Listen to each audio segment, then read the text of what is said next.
fucking fix and adjust this shit a little bit more. Alright, yeah, still bills. What's the deal, man? Yo, peep game, man. This motherfucking fight week, man.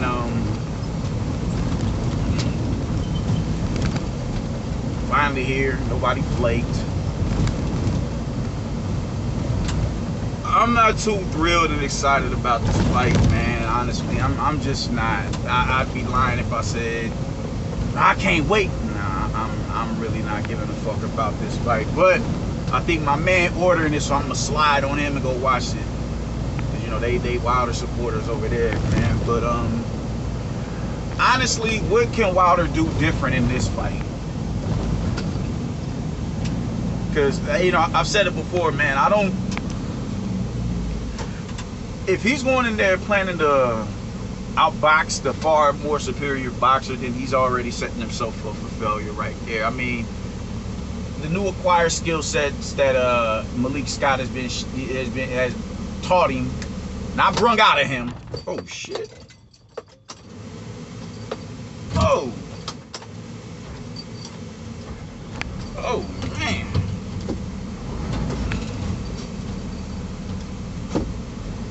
Fucking car. Damn. That was weird. Barely tapped it and started acting like that. But the newfound skill sets that Malik Scott has taught him, not brung out of him, because he didn't know how to do that shit before Malik Scott came. Nah. But I just don't. I don't think it'd be feasible for him to go in there and try and use that to the advantage of which how it's looking. Are we gonna attack the body? We gonna do this, we gonna do that. If you watch Wilder on the mitts, the body, he should abandon the body attack. He should abandon that, man. And unless you're talking jabs to the, the long shots to the body, not the shots that you gotta, the bent arm shots, the rounds, the hooks, the uppercuts. He should have. If you're gonna attack the body with the straight shots.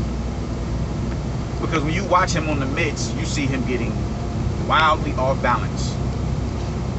He gets wildly off balance when he dips low. I don't know. Like I said, it's a distribution of weight that has always been the issue with Deontay Wilder. One of the many issues.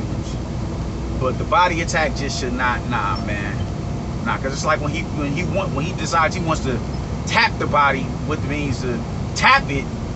He's trying to put too much weight behind it, and I don't know if he's turning his hip a little too much down there in them low levels where it's compromising his balance. But Fury is a good counterpuncher. You don't think he knows how to counter upstairs? You don't think he knows to shoot the uppercut off of the body shots? When you dip low, shoot the uppercut. You're already giving up your height. You're gonna put yourself around 5'10", 5'11", dipping down that low. You don't think he's cognizant of that? So me personally, man, I don't think it's anything Wilder can do to win this fight other than shoot the right hand. And I don't even know how he would, like, how else are you gonna dress it up? How else are you gonna dress it up? Are you gonna double up the jab and then throw it? You did, like, that's the shit that he would have to be doing. That's the shit that he would have to be doing. I see. With these newfound skills that he's acquired, I think the hook would be a little bit more prevalent in this matchup. If you get him worried about the hook, you can force him to respect you with that hook. You're stinging him with that hook, and you're actually stinging him. He's eventually gonna have to throw that guard up. He's gonna have to throw that guard up to block it, or get out of the way from it.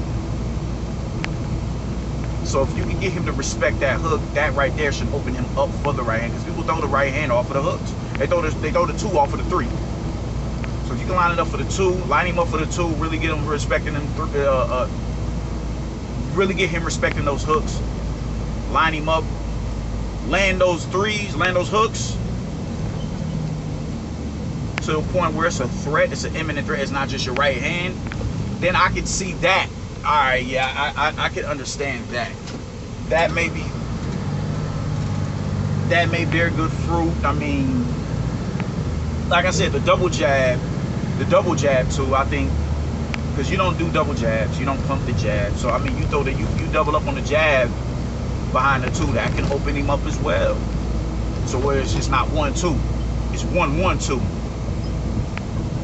Dig, and he's already, you know, Malik is what I've seen, man. Him, you know, throwing a punch and holding that position on that punch to kind of like throw off, you know, throw off your timing a little bit. That could play a pivotal role as well. That can play a pivotal role as well. But honestly, I just don't see. I think if you're gonna beat him, those would be the only 2 ways to beat him.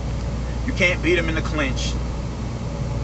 Your best work comes from the outside, where you're able to generate that power with that right hand from a distance. Because you just, you know, being in the, like, that's, the right hand has been your money punch. So I think if you go in there and try to abandon that right hand and use all the, you know, go over there to try to display all these other assets that you've acquired over the past year, I think you're really playing yourself. You're really playing yourself. So I think that would be it would be logical for you to do that if you were to win this fight. Because Fury has already shown that he can beat you going backwards and going, you know, fighting on the front foot. Everybody knows he won that fight. Niggas, if you're a realist and you put your own bias and your fanboyism to the side, you know Tyson Fury won that first fight. You know that. You know that. I don't want to hear shit about no long count. No, I'm not doing the long count. To my knowledge, he was getting up by before when he was on 9, he was already on his knees. Jack Reese made the right call. That's what makes him the dope judge, the dope referee that he is. I'm not no, nigga, this is a championship bout. You made it here. I'm gonna give you the benefit of the doubt. Same thing he did with Willie Monroe versus Golovkin. He made the right call, so I don't do the long count. No, he lost that fight. He knows for a fact he should have lost that fight. He knows that. He knows that. So Fury has already proven that he can beat you on the front or the back foot. So he has multiple ways of beating you. You don't have that at your possession as it pertains to Fury. You can't win a jabbing battle with him. You can't win a battle of combinations with him. You can't win a boxing match with Tyson Fury. You have to go in here and look to off this nigga's head. You have to. You have to. And I think Fury's going to apply this. He may even mix shit up. He may even mix shit up. He may even, I don't know. I got a feeling he'll fuck around and show. He'll have rounds where he's pressing the action, and then he'll have other rounds where he's allowing you to dictate the action, and he's just making you look bad. He's just slipping and dipping and countering you and making you look bad. I think he's gonna do that. I most definitely see him doing that. And in those rounds where he's allowing you to come forward, he's gonna start backing you up. And he's gonna back you up until he decides, all right, man, I've had enough. I'll let you get some work off now. That's how I see the fight going, man. I'm conflicted on if it's gonna be a decision or a stoppage, man. I think it depends on how you come out, honestly. Because I think if you come out there trying to box, come out there trying to move your head, which isn't a bad thing, it's a good thing, but you just haven't had enough time to refine it for this fight. So if you try to come out there being a slick counter puncher, you're moving your head, you're using your footwork, cutting the angles, you're gonna line yourself up because you have not had enough time to refine those skills.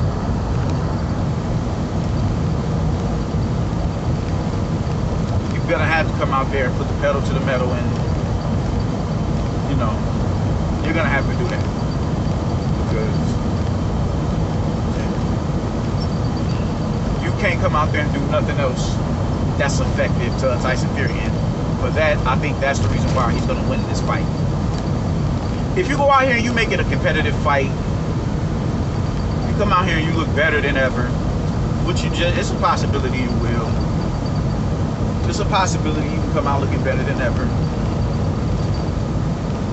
That's a win for you. That's a win for you. Because regardless if you win the fight, you'll be a lot more equipped to deal with the top opposition in the division now. You go out here, you go 12 with Tyson Fury, you drop him, he drop you.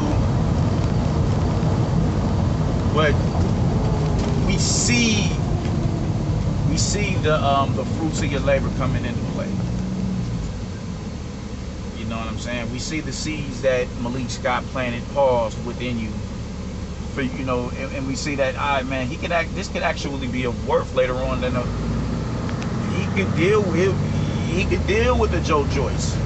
He has more weapons at his disposal to deal with a Joe Joyce or a Daniel Dubois or a Usyk or Anthony Joshua or a Dillian White or a Joseph Parker. He has these tools in his possession. So now it isn't as far-fetched that he can beat them. Now he doesn't just have to worry about his right hand, or an opponent doesn't have to worry about his right hand. He doesn't have to worry about, all right, man, let me get out of the way of the jab. Just let me take his jab away from him, because he doesn't throw lead right hands. The right hand is always coming behind the one. So let me just, nah. Now you got to worry about other shit. Now you got to worry about the left uppercut. If he gets inside, he can launch the left uppercut and throw the 2 off of that. Go 1-3-2. Throw the jab, hook, 2. Jab, hook, cross. Hook, cross. Double jab, 2. So if you can at least look like you're trying to somewhat utilize those skills in this fight, even though I don't think it's going to be enough, that's a good thing for you. Like I said, I just don't think it's going to be enough. You can't beat Fury in a boxing match. And if you go in there trying to box him, that's all she wrote. You out of there. So I'm just conflicted on whether it's going to be a 12 round decision or a stoppage. Because you're predicting 3 and 5 and all that. You couldn't do that to him in the first match. Damn sure couldn't do it in the second. So you're going in here to knock out a nigga who's never been knocked out before, officially. You know, I think he was knocked out for a few seconds when he fought you the first time, and he rose back up like the Undertaker. Your plan is to go in here and knock somebody out cold like that. Nah, son. I don't see that happening. I don't see that happening at all. And I think you're playing yourself if that's what you are looking to do. Actually, I don't think... Yeah, you're playing yourself. Even though that's what you need to do, because you need to try and get him up out of there early. Because the longer the fight goes, the longer, you give him more time to figure you out. So you do need to go in there and look to get him out early. But you are also playing yourself if you do go in there looking to get him out early. So to me, it's a lose-lose situation. It's a no-win situation for you. And that's how I feel about it, man. So I got Fury. I got Fury. If not by stoppage, then by a completely lopsided 12-round decision. That's how I'm feeling, man. I don't think Wilder, you can never count Wilder out of the fight, but because of that, you know how devastating that right hand is. But like he's talking about he wants this shit back in blood. It sounds good. It sounds good, and it's activated a lot of his fan base. But when you opposite of him in that ring, we'll see if we'll see if those memories from last fight pop into your cerebral in the nap. And if they do, it's gonna be a long night. Because I'm sure he already wants get back for you know, you talking all this cheating shit. I'm sure he wants to punish you for that, for showing him in a negative light. I'm sure he wants that. So Yeah, man. Like I said, I'm gonna go to the bro house and watch it if he order it, man. I don't give a fuck about this fight. I really don't. I don't give a fuck about it. But it's a fight. If I ain't paying for it, then cool. We got more fights coming up next month. Better fights coming up next month. More meaningful fights coming up next month that I want to see. I don't give a fuck about no Tyson Fury and Deontay Wilder. I don't. But I'll go watch the fight if I ain't gotta pay for it. And if Wilder loses, I want to be the nigga. I want to be the nigga, the first nigga to see it, so I can drag online. I want to do that. I'm not even gonna front. I want to do that. I want to be that nigga to be like, and super drag shit out for this year and a half long adventure of these roller coaster rides of narratives that y'all put us on. The Nevada State Athletic Commission is going to be all the way on Tyson Fury. They're going to be on his gloves, the water. They're going to make sure everything is on the up and up for this fight. So it's to be no excuses if Wilder loses again. So if he loses again, I want to be the first nigga to be online like, and I'm super dragging on Facebook too if he loses. I'm going live on Facebook if he loses. And I gotta clarify that, like, I'm not against a motherfucker who loses. I'm not. AJ just lost. And I think he lost. I'm not against anybody who loses. Losing is a part of the game in this sport. But when you denigrate one motherfucker for losing, and then when it's your time to face the music, you have every excuse under the sun to justify your loss, then I'm most definitely looking a nigga to rub that shit in your face when you do lose.